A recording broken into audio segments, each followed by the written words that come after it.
Well, alright, everybody's been wondering what did I get to replace the Lifan KPR200 that had an electrical short and caught on fire, burned up, was totaled by the insurance company.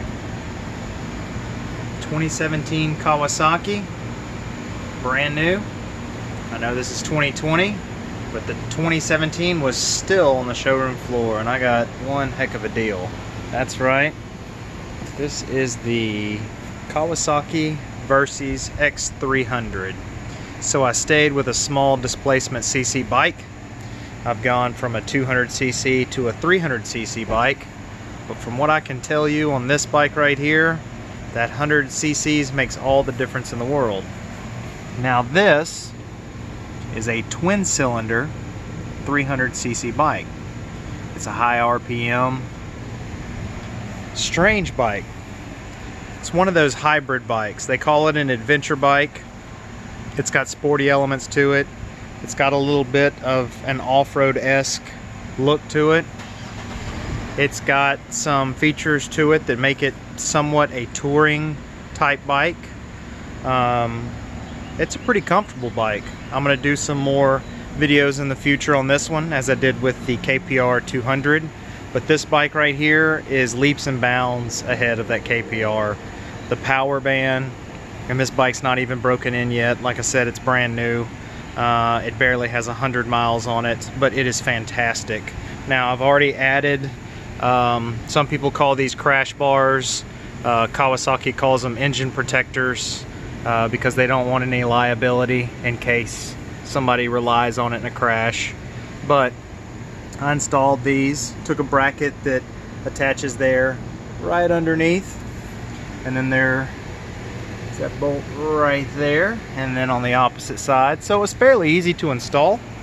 They're somewhat pricey. $225 is about average on these. Now if you notice, there is the place where you can mount some riding lights or some trail lights, however you want to look at it. And you would install a rocker switch right here. Now this bike, like I said, it's not quite broken in yet. It's got around 100 miles, a little bit more now. I rode it to work last night for a game, but it's pretty quiet.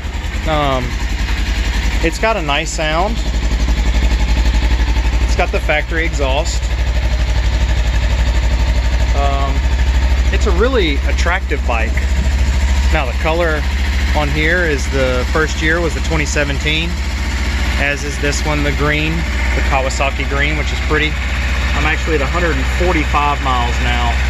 There's back and forth to work is about 45 miles, maybe a little bit more.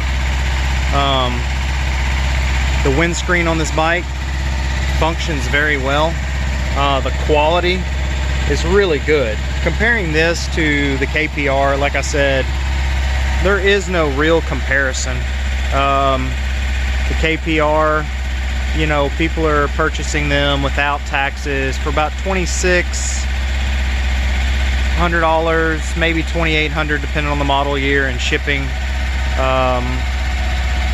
This bike stickered for $54, and I believe I paid $43 plus tax, title, and license, something like that. It was relatively inexpensive because it was a 2017. Although it was brand new, it had a really good rebate on it, and then they gave me some discounts, being that it sat there for a number of years. But that little motor, 300cc twin cylinder, that thing's a lot of fun. It's got a serviceable oil filter, you know, that KPR just had where you drop the bolt and drain the oil. There was a screen inside of it, so I like having a full-size filter.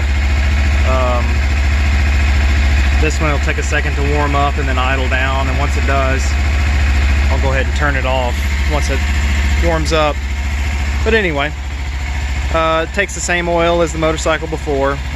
You can go with the synthetic 4T Mobil 1 Racing if you choose. Now this one is still on its break-in oil that comes from the Kawasaki dealership, and I'll be changing that out pretty soon. All in all, pretty fun bike. Handles on the highway quite well. Fastest I've gone so far, because the highway speed is 75 miles an hour. I've actually driven it a little over 75, and it's been still about a little less than 8,000 RPMs at that point. You see that it redlines at 12. Now you wouldn't want to ride it all the way at redline, but between 7,000 and 8,000 RPMs, you're in the 70s. So really exciting. See there, it idled down. Now you can hear the difference. So now it's warmed up. See, this one has temperature gauge, fuel gauge. It's got the gear indicator. It does have the neutral green light right here and the gear indicator right here. Speedometer, your average for your miles per gallon in US right there. Your odometer. It's got a few fun things. It does not have LEDs. So that's something that the KPR had as an advantage over this bike. But either way, I'll have more reports on this. I just wanted everybody to see what I got. And yes, the insurance did cover the KPR. It was determined that it was just the bad wiring in it. No, it was not covered under the warranty for it, because that sucker was toast. There was no way to repair it. The damage was pretty significant. But here she is, the brand new Kawasaki Versys X Series 300cc. Still a small displacement bike. Look at that. Got a small engine velocity. If you haven't seen that channel, check it out, because he kind of sticks with the small displacement motorcycles. Hey everybody, have a fantastic day, and I will be talking about different upgrades I'm gonna put on this bike, and maintenance, and riding experiences I've already had. It's been a joy, and I'll tell you about it. Have a fantastic day, everybody. Thanks.